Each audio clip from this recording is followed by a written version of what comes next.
What is up, guys? DT Ninja here to give you guys my RuroKen Hokkaido Arc Chapter 37 review. Okay, guys, you're probably wondering, where has Kenshin been? Well, it's been on a break for 2 months, 2 issues of SQ, so it's finally back, and the Shinsengumi elegy continues. And this chapter was no exception. It was awesome. It was awesome. So this chapter, we learn more about the Abara no Koji incident and the Shinsengumi in the past. So we get to see Nagakura in his youth. We get to see his best friends, Todo Heisuke, as well as Sanosuke Harada. And we see their kind of their characters and how everything unfolds at Abara no Koji. And we're going to get to that incident and kind of explain what it is and how it affects the whole Shinsengumi outlook on the group itself. But yeah, this chapter was awesome. Seeing Nagakura's dream, it was a dream. He wakes up, he realizes it's a dream, but it's a haunting dream because he sees, we see, and he feels, he remembers that his best friend, Heisuke Todo, was killed right in front of him, and that's when he wakes up from his dream. That's when he wakes up. So we got that side. We also get some interesting things about Hajime Saito, which we're also going to get to the review. But yeah, that was really interesting to see him and Nagakura fighting Takeo Hattori, because Takeo Hattori was their teacher, which is very interesting. Not only that, but he was a dual wielder, which we will get to why that is very important in my review. Also, the reveal of the government official, that was something that I did not see coming. The fact that we have the past in the Shinsengumi, that was kind of coming to the impending danger, but it also gave us a hint at who the government official was, and that was Abe Judio Abe, who was a former Shinsengumi, a traitor of the Shinsengumi, and he was chosen by Ijikawa, that cop, that police officer. He's more of a government official, but anyway, he's like the head of the police in Sapporo, and he did it to piss Saito and Nagakura off. And we see the anger, the animosity between Saito and Abe. Now, Abe obviously has the apple, and that is also very interesting because that is symbolic, and we're going to get to that in the review. But yeah, it was very interesting seeing their going back and forth, kind of mocking Saito and seeing what he's really trying to accomplish. But yeah, it was very interesting. And of course, we get the very end where we got the Kinkaku Heki member about to assassinate some more government officials. So yeah, let's get to the review. What I'm going to do is I'm going to break down the characters. So we're going to talk about 8 different characters and what I noticed throughout the chapter. And we actually have the scans to share with you. So I actually bought the scans, just the scans themselves. So we have the nice color page here, really beautiful. I'm going to change the perspective so you see it up close and personal. All right, guys. So now we're going to look closer, and as I show you the scans, this is a beautiful color scan, by the way. We have Kenshin with his Sakabato. Basically, it says he's placing his beliefs on his reverse blade sword as he releases the Hiten Mitsurugi style. Very beautiful color illustration. I had to get this for my collection. So yeah, really nice. Let's get to the chapter. So obviously we have young Nagakura, as you know, in his youth, and then this is Sanosuke Harada, and that's the first character that we're going to talk about. Now, obviously, we see a more serious Nagakura here, and he says, "Yo, Gamshin." Gamshin is Nagakura's nickname. And apparently, Harada gave it to him. So it's kind of a playful, joking kind of name, but he also has some meaning behind it. But anyways, he hates it. He says, well, stop calling me that. It's not cool at all. So we turn it over. We see Harada here. And Harada says, come on, man. You know you jump at the first chance you get. Once something's on your mind, you take it without a second thought.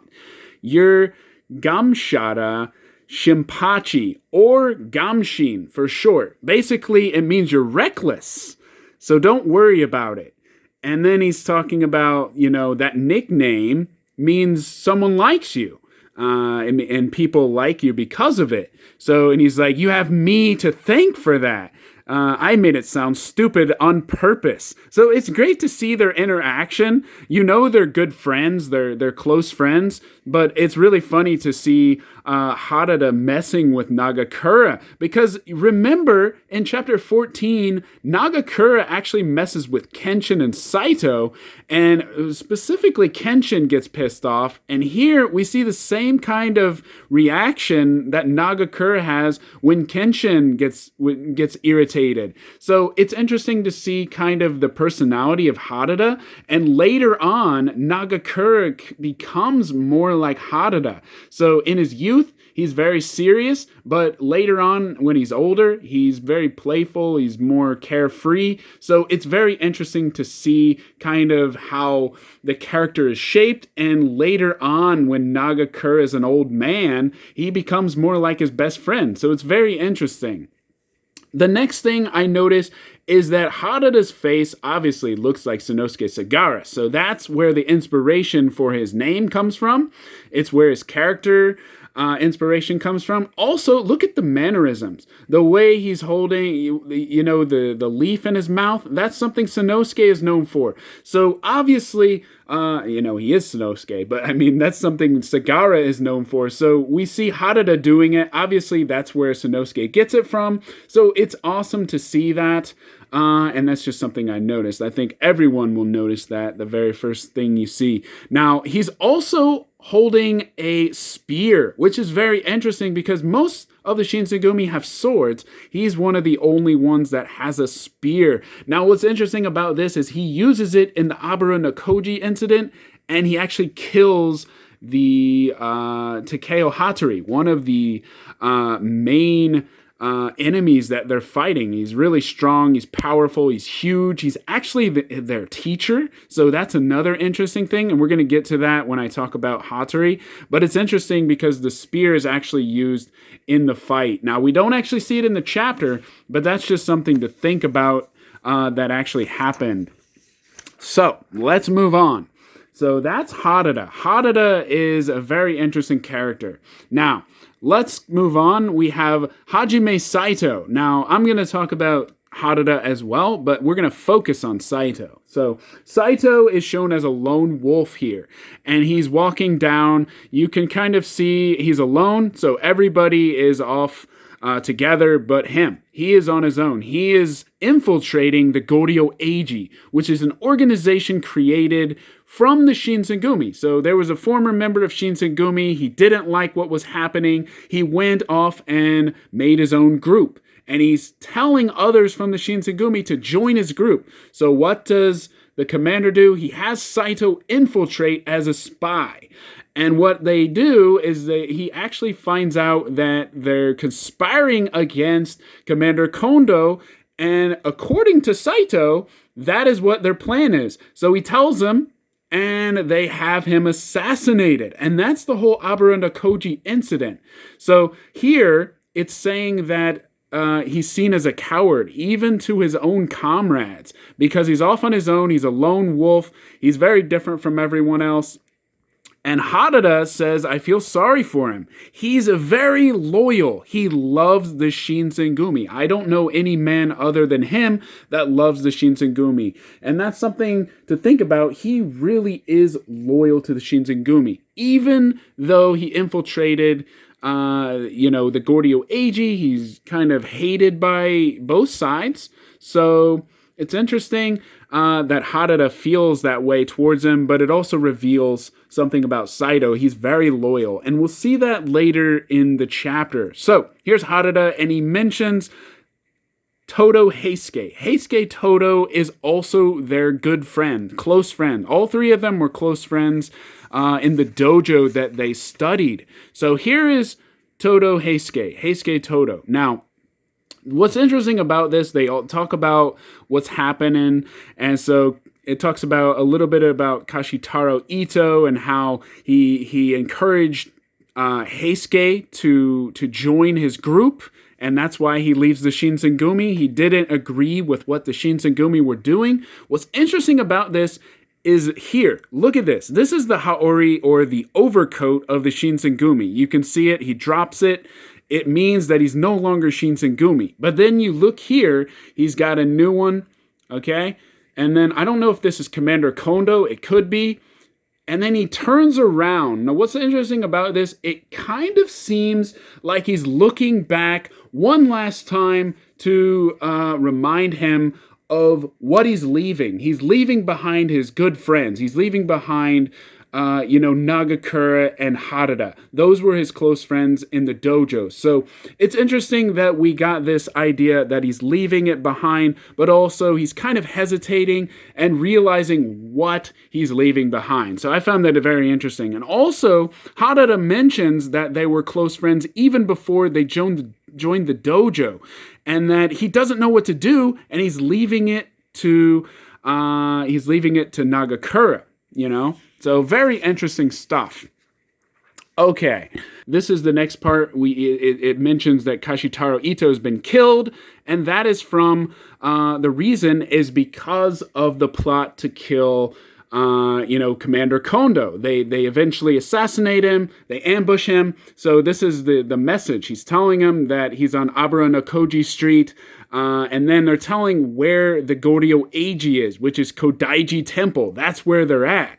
And then, of course, you got this. The Shinsengumi are realizing, oh, they're finally going to reveal themselves. And then he's like, Gamshin Sensei. And you see he's like, heh. So what's interesting about this scene is that Nagakura doesn't really respond to them. It's almost like he's letting off this sigh, like, I know what I have to do now. I have to save my best friend. It's not about the Shinsengumi, it's about my friend.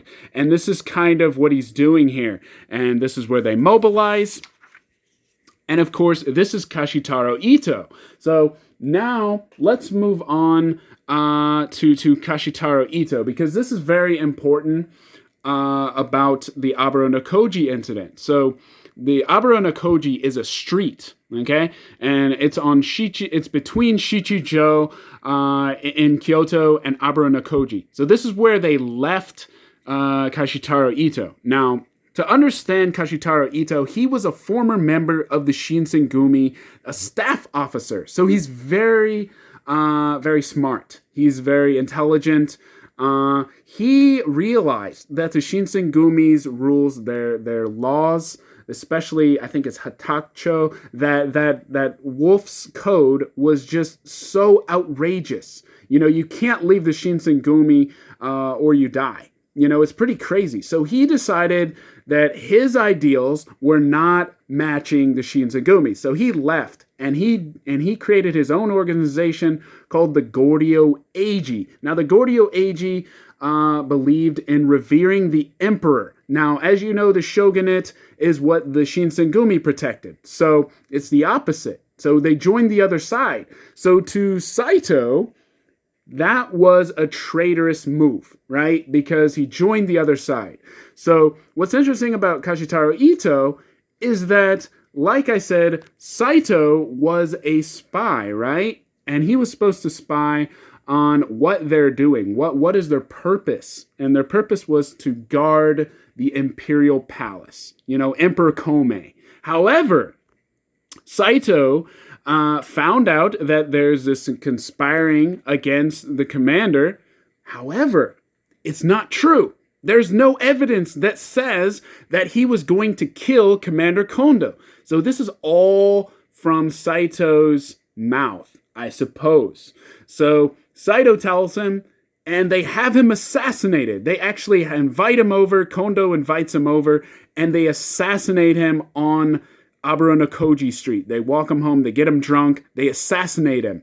But the interesting thing is, he's not actually conspiring to kill him. He's just trying to get him to understand that the Western cultures, the Western ways should be adopted. And obviously the expel the barbarians is something that the shogunate really went with, because you have the imperialists who believe in Western culture and expansion and bringing Western ideals in, and then you had the shogunate who are the opposite. They believed in isolationists, basically isolating Japan, keeping everything traditional, keeping the shogunate in power. This was all, kind of the struggle for power. Now, Kashitaro Ito was killed because they thought he was going to kill Kondo, but there's no evidence that suggests that. So that means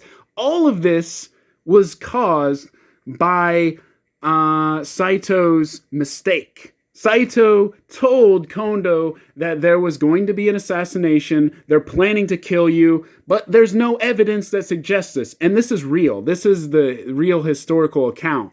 However, in the chapter, it states that he was the one that discovered the real plot. So maybe in the chapter it's true, but in real life it wasn't true. So it's interesting to think about because they killed him and, they did it without knowing that, there's not an actual assassination plot. So this is why you have all this chaos here, because Kashitaro Ito was killed because of that. They were trying to reason with them, not trying to kill Commander, right? They're not trying to kill Commander Kondo, but that's what happened. So I know that was a lot, but I figured it was good to kind of explain what the Goryo Eiji is, explain what Kashitaro Ito, who he was, and what significance he has to this whole scene. So let's move on. So now we got to Aburanokoji. Obviously, we have Heisuke here, and this is Nagakura, and he's fighting him. He knocks back his sword, and he's like, what are you doing? Why are you, run away. Use this fight to leave now. I'll do whatever I can for you. So you don't have to throw your life away. What's interesting about this, Nagakura here is basically saying that he's going to do anything for him, to save him. That means he would even go against the Shinsengumi just to save his friend. But his friend says, no, there's no running for me. It's too late. The code is very strict. So it's very interesting to see the two sides. And then, of course, this is where Takeo Hattori comes in. He's a monster. Look at that. Look, he's huge. He comes in and right behind him, and he's like, stand down, Todo-kun. I got this. And of course, they're all saying Hattori. Now, interesting enough, this is Nagakura. This is Heisuke. This is Judo Abe. This is the guy who becomes an official. So we're going to see that later. And of course, here it explains that Takeo Hattori was a master of Kenjutsu at Shiekan, which means that's his teacher. That's his teacher. So everything they learned from him. That's pretty crazy, right? They're going to take on their own teacher. So, students fighting their master. So very interesting stuff. Okay, and then of course, we got the fight. Hattori is just pretty much destroying everyone. Look at this.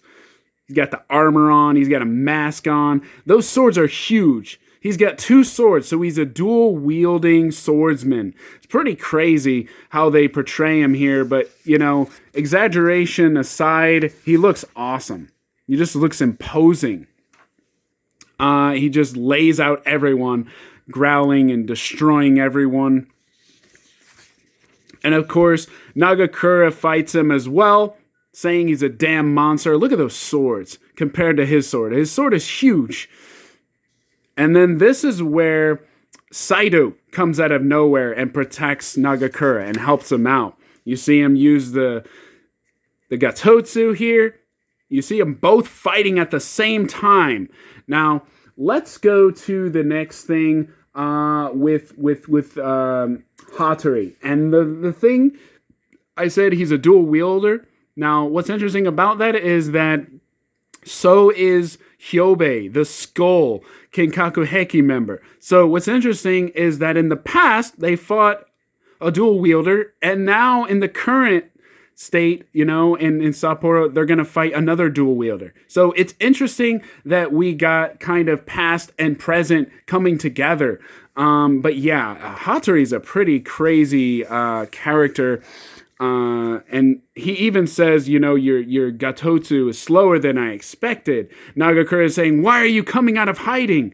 And Saito says, I want revenge for the Shinsengumi. These traitors will pay. And that's going back to the idea where Saito is very loyal to the Shinsengumi. He breaks his mission of infiltration, of being a spy, to go against Hattori and come out of hiding just to protect Nagakura.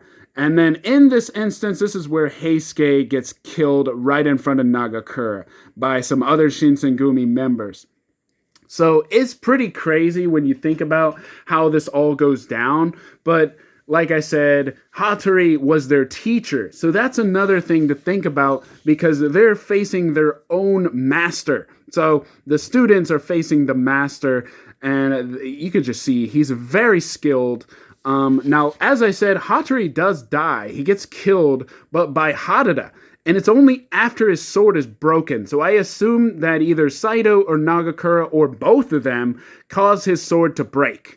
And then Harada comes out of nowhere and finishes him off. So that's my interpretation, or that's pretty much what I think happens. Now, this is the scene where Nagakura realizes that, his best friend is dying. And Heisuke opens up. He says, I don't like the state of the current Shinsengumi. And he mentions all the Shinsengumi members that have died for them. The code is too strict. It's killing its own members. And he says he doesn't want Nagakura to lose. And then he says, farewell, goodbye. This is goodbye. And of course, this is where Nagakura wakes up from that dream. And this all sets up for the battle with Hyobei, the skull member of Kenkaku Heki. But it's interesting to think about how this whole thing is caused by Saito's misinformation. He tells them that, there's an assassination plot. It's not true. But they decide to kill him. And it causes this whole, this whole Abara no Koji incident. Killing, multiple members are killed. Former members and current members. So, yeah. Okay. And then you got Nagakura and Saito going to meet the government official. And Ichikawa has a smile on his face. You could say it could be anyone. Apple is a clue. Now, this is Juro Abe. Now, he is the guy with the apple on his kind of suit. And you can kind of see it. He's eating an apple here. And look at the reaction of Saito and Nagakura. There is the sign that it's the same guy fighting against, the Shinsengumi. And then here, this is where it got me. He says, you've aged quite a bit, haven't you, Gamshin? So that was a really crazy moment because Nagakura realizes, oh my god, it's Juro Abe. And of course, he reveals that he was one of the guys that shot at Commander Kondo. And this was after the Abara no Koji incident. And then look at the hatred in Saito's eyes. This is where I go back to the detesting of traitors. And this goes back to his loyalty of the Shinsengumi as well, because Juro Abe basically was a traitor. He changed sides from being on the Shinsengumi, on the shogunate side, to being on the imperialist side. And here he says, I don't want to be betrayed like I was at Abara no Koji. Please do your best to protect me, will you, Saito? So it's very interesting that that he's kind of he's just kind of messing with him, and we see kind of that animosity come to the surface. And then you got the guys are messing around, drinking, and they're laughing, and he's kind of making fun of Saito here. He's an asshole. But anyways, they're all talking about how Saito was, and you can see he's got his eyebrows up, looking like a fool, laughing some more. And this is where he says, I'm gonna take full responsibility. If Saito loses, they're taken out. But if they win, I get the credit for it. So it doesn't matter. I'm going to be laughing on the sidelines. So I was kind of hoping that, the Kinkaku Heki member was going to take him out. And then, of course, you got all the Shinsengumi here. You got Nagakura, you got Juryo Abe, former Shinsengumi, now a government official. And then you got Saito here. And, of course, you got Eiji Mishima, who wants to be a Shinsengumi. He's very acting like one, right? So yeah, very interesting stuff. And then we move on. Saito is concerned what Abe is really after. And Abe is kind of revealing, you're just a cop. What's all that about? And then he mocks him. This was crazy. He mocks him. So he has that apple. And we're going to get to that significance here in a little bit. Actually, I think I can talk about it now. So the apple itself is significant because Abe apparently owns an orchard in Hokkaido. So it's interesting that he holds the apple. Not only he has an apple on his suit, but also he actually holds the apple. He eats the apples because he is very wealthy. He's a government official. He also owns his own apple orchard in Hokkaido. So that's what I've learned. But that's just something interesting about Abe. And you can see he's saying that, you're still a young man, Hajime Kun. He calls him Hajime Kun. But yeah, he's kind of messing with him, and he states that even though I won in the revolution, it doesn't feel like it because I didn't face the Shinsengumi directly. So what I truly want is the Shinsengumi to lose. I want to see you two lose. Hajime-kun and Gamshin, the two of the strongest. I want you both to lose. That's why I've been chosen for this mission. So it's awesome to see the three sides of the characters now in the Meiji era, and this is in the Edo era, obviously, in the Bakamatsu. And then you got the scene with Ichikawa messing around, laughing his ass off. The other government officials talking about going home. And of course, there's an ordinance where they're supposed to, not be out because of the killer. And what happens? They happen to come across the killer. Imagine that, right? Hyobei finds them, and they basically rat out the Shinsengumi. They say the Shinsengumi are on the main road. This is not the main road. He's like, we're being ambushed. And what's interesting I found out about this is Hyobei. Look at his sword. Not only does he have two swords, but they're curved. You see that? There's an actual curve on it, which makes it a hell of a lot more dangerous, I think. I mean, that would be pretty devastating to be sliced like that. But yeah, I noticed this in the previous chapter too, but I wasn't quite sure. But now I am fully sure that those are not a normal sword. That is like a curved edge, and that just looks devastating. So I noticed that. And then the last page, of course, he says, someone value. A true value of someone is not in the way one lives, but in the way one dies. And then you see his eyes light up, which is very interesting. And then he says, are you going to beg for your life and cry? Or are you going to fight for it? Show me your true value.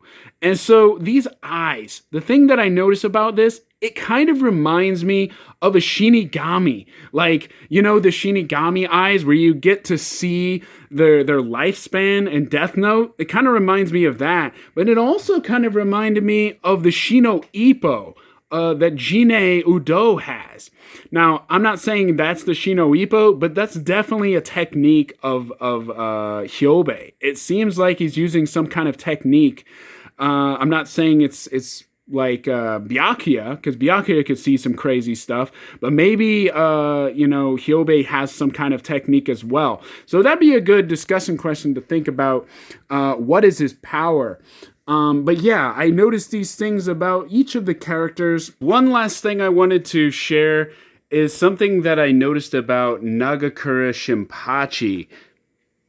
And what I noticed that's very interesting, and it's at the very beginning, is that not only do we see the younger Nagakura here, but look at his kimono. Okay, here's the Haori, the Shinsengumi jacket here, but look underneath it. Okay, look at the design of his kimono here. And then let's look at the one now, the current one where he's an old man. Let's take a look at it. Okay, moving there's Saito. Look at that. Is that not the same design for the kimono? Let's take a look. Okay, there is the design for, old man Nagakura. And let's go back to younger Nagakura. Is that not the same design? It's the exact same kimono. I found that very interesting. He uses the same style as he was as a young man that he does as an old man. Yeah, that is the same one. And in fact, when it's in color, my good friend, he colored it. It's like brown. It looks really great because he's got a green jacket now, but the Shinsengumi is blue. But yeah, I noticed this, and I just found that very interesting, that the same style kimono from when he was younger is the same one as when he's older. So anyways, guys, that's the last thing. I think this chapter was very interesting. It has a lot of potential for great discussion about various characters that we discussed. So yeah, guys, I'll have to think about it. If you guys have any questions or any thing, you can leave it in the comments. That's pretty much it for the chapter. I hope you guys enjoyed, and there will be a discussion probably coming in about a week or so. And chapter 38 will be coming next week. So the latest chapter will be coming out next week in Japan. So anyways, I hope you guys enjoyed, and yeah, I'll see you guys in the next one.